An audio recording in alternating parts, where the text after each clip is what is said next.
Hello. अ, आज हम solve करने वाले हैं डॉम एक्सरसाइज। हाँ, वेट में लैब खोल लेता हूँ, ठीक है।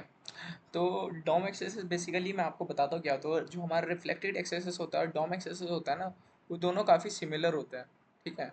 मैं आपको बताता हूँ, इसमें दो चीज़ होते हैं आपको मिलेंगे, सोर्स और सिंक, ठीक है। अब बेसिकली हमारा सोर्स क्या होता है? हमारा सोर्स वही होता है जहाँ पे हम अपना इनपुट देते हैं, ठीक है। और सिंक जो होता है हमारा, वो कहाँ पे जाके प्रोसेस हो रहा है, अब प्रोसेस होके एग्जीक्यूट हो रहा है, कहाँ पे जाके प्रोसेस होके एग्जीक्यूट हो रहा है, ठीक है। अगर आपने ये सोर्स और सिंक समझ लिया ना डॉम में, तो अगर आप किसी इंटरव्यू में जाओगे साइबर सिक्योरिटी के, वेब पेनिट्रेशन टेस्टिंग के, किसी भी उसमें, तो आपसे वो इंटरव्यूअर पूछेगा कि आपका एक्सरसाइज में क्या आता है, आप पूछोगे हाँ मेरा फेवरेट टॉपिक है, वो तभी आपसे पूछेगी कि सोर्स और सिंक क्या होता है। तो आपने ये सोर्स और सिंक मास्टर कर लिया ना, अच्छे से समझ लिया, तो आप वो इंटरव्यू, कैसे भी इंटरव्यू आराम से क्रैक कर लोगे, ठीक है। फाड़ दोगे मतलब इंटरव्यू में आप, ठीक है। सोर्स आपको क्या होता है, बस इतना समझ लो कि सोर्स क्या होता है, आप जहाँ पे इनपुट देते हो, और सिंक क्या होता है, जहाँ पे आपका वो प्रोसेस होकर एग्जीक्यूट हो रहा है, ठीक है। सोर्स और सिंक यही है बस। सोर्स तो आप खुद ही समझ सकते हो, सोर्स कहाँ से आ रहा है डेटा, सिंक कहाँ पे स्टोर हो रहा है, मतलब ऐसे करके समझ लो आप, ठीक है। सोर्स और सिंक अच्छे से समझ लो, ठीक है। बेसिकली ये बता रहा है लोकेशन डॉट सर्च हमारा सोर्स है और सिंक है डॉक्यूमेंट डॉट राइट, ठीक है। This lab content DOM based cross site scripting vulnerability in the search query tracking functionality, it uses the JavaScript document dot write. तो देखो एक जावास्क्रिप्ट यूज कर रहा है डॉक्यूमेंट डॉट राइट, जो कि एक डॉम होता है, ठीक है। Function which writes data out to the page, ठीक है। The document dot write function is called with data from location dot search, यहाँ से डेटा कॉल होता है, मतलब हम यहाँ से यूजर से डेटा आएगा, ठीक है। तो बेसिकली हम लैब में चलते हैं, ये रहा हमारा सर्च फंक्शनलिटी। हम वही बैटमैन करते हैं। अरे माना कर दिया। Batman, okay. अच्छे से सर्च कर लेते हैं। हाँ, ये हमारे यहाँ पे रिफ्लेक्ट हो रहा है, जैसे आप देख सकते हो। हम थोड़ा इंस्पेक्ट एलिमेंट खोल के देख लेते हैं सही से। कंट्रोल एफ करके मैं कहाँ का देख लेता हूँ बैटमैन रिफ्लेक्ट कहाँ हो रहा है। एक बैटमैन देखो हमारे यहाँ रिफ्लेक्ट हो रहा है, यहाँ H1 टैग में, ठीक है। और दूसरा कहाँ रिफ्लेक्ट हो रहा है?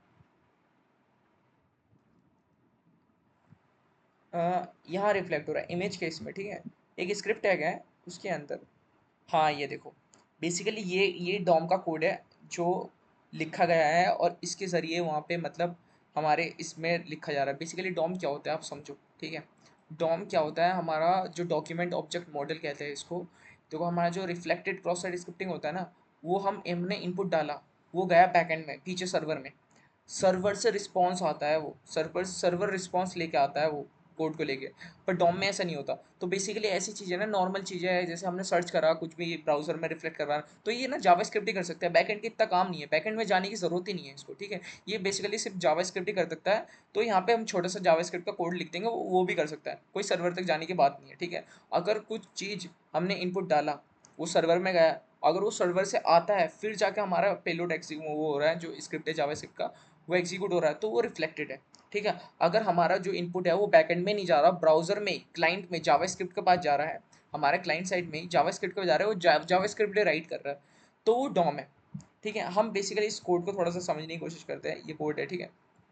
ये फंक्शन है, देखो फंक्शन ट्रैक सर्च, यहाँ पे क्वेरी आ रही है, इसको आगे छोड़ते हैं। देखो यहाँ पे एक वेरिएबल बनाया गया है, इस वेरिएबल के अंदर आ रहा है window dot location dot search, इस सोर्स डॉट गेट सर्च। देखो वहाँ पे ऊपर एक पैरामीटर दिख रहा होगा, ये सर्च नाम का आर्ग्यूमेंट, ठीक है।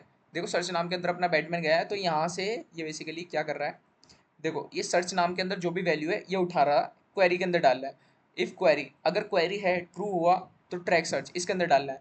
तो बेसिकली हमारा जो चीज़ रिफ्लेक्ट हो रहा है ना, वो इसके अंदर हो रहा है, दिख रहा है। तो ये डॉम है, मतलब ये जावास्क्रिप्ट ही काम कर रहा है, बैकएंड में जा ही नहीं रहा। बैकएंड का कोड इसे हैंडल ही नहीं कर रहा है, ये ब्राउजर का कोड है जावास्क्रिप्ट का, वो हैंडल कर रहा है, ठीक है। फिर से समझा रहा हूँ आपको। रिफ्लेक्टेड एक्सेस वो होता है, जो हमने इनपुट डाला, वो सर्वर में गया, सर्वर लेकर आएगा, वो रिस्पॉन्स में आपको दिखेगा। अगर आपको रिस्पॉन्स में दिखा, तो मान लो कि वो है आपका वो रिफ्लेक्टेड एक्सेस है। अगर आपने देखा कि आपने इनपुट डाला, वो सर्वर में गया नहीं, फिर भी वो वेबसाइट में लोड हो रहा है, तो वो डॉम एक्सेस है क्लियरली।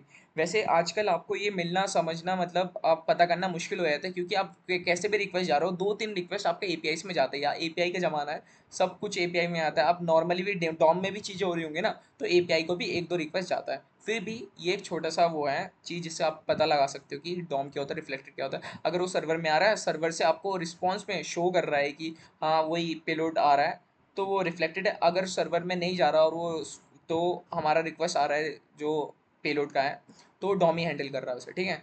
हम बेसिकली इसको लेते हैं, हाँ इतने को सब लाइन में खोल लेता हूँ, सब लाइन बेसिक नहीं चाहिए था।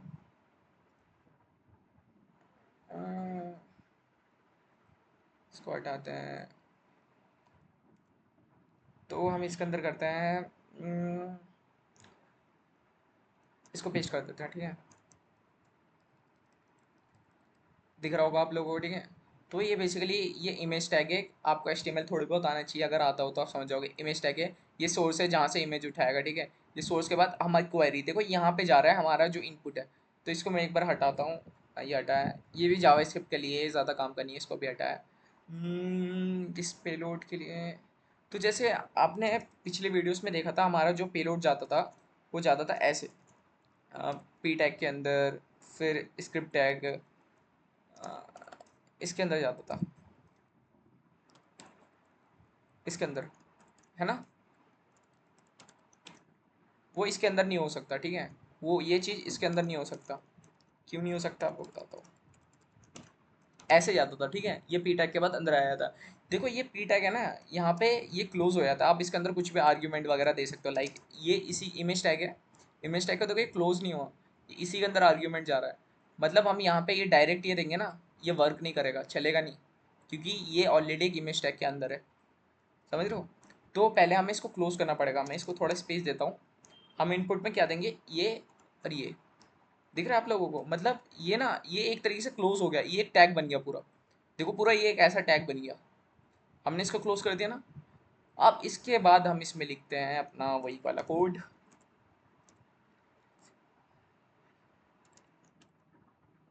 Alert one script. ये हमारा बेसिकली पेलोड बन गया। ये पीछे की चीज़ आपको कमेंट आउट करने के लिए डबल स्लैश दे सकते हो, ठीक है। ये वैसे भी कुछ पंगा नहीं करेगा, आप जावास्क्रिप्ट में कमेंट आउट करने के लिए आप ऐसे कर सकते हो, ठीक है। ये हमारा पेलोड बन गया, हम इसको जाके एक्सिक्यूट करते थे, ठीक है। ये हमारा पूरा एक पेलोड है, ये पीछे की चीज़ कमेंट करने के लिए डाला गया है। अब ना भी डालो तब भी चलेगा, कोई नहीं, मैं डाल देता हूँ, ओके। ये हमारा पेलोड है, हम चलते हैं यहाँ पे, एंटर किया, search, and here we are, हो गया, ठीक है। बहुत सिंपल सा था, हमने यूं ही एग्जीक्यूट कर लिया, यूं ही बना लिया। एक बार हम इंस्पेक्ट करके भी देख लेते हैं बेसिकली क्या है। हाँ ये रहा, हमारे नॉर्मल सा चीज़ था। यहाँ पे सही से पता नहीं लग रहा है, रुक जाओ, दो दो जगह रिफ्लेक्ट होता था ना वो, एक स्क्रिप्ट टैग हुआ करता था, ये देखो ये रहा, दिख रहा है, ये इमेज टैग है, इमेज टैग था। देखो हमने ये जो चीज़ है ना यहाँ पे, ये चीज़ हमने ऐड करा है अपने पास से, दिख रहा है ना। ये हमारा स्क्रिप्ट टैग आगे ऐड चल गया, फिर आगे ये चीज़ इतना हिस्सा कमेंट आउट हो गया, है ना, बढ़िया। ये हमने डॉम को ऐसे करके एक्सप्लॉइट करा, ये हमने डॉम में अपना पेलोड एग्जीक्यूट करता है। ये था आपका डॉम एक्सेस। आप सोर्स और सिंक समझ लेना। डॉम एक्सेस पे आपको अच्छे से बता दिया, जो आपका डॉम होता है वो आपके जावा ब्राउजर का जावास्क्रिप्ट, जो वेबसाइट का जावास्क्रिप्ट होता है वही हैंडल करता है, सर्वर में जाने की ज़रूरत नहीं होता, ओके। ओके तो बाय।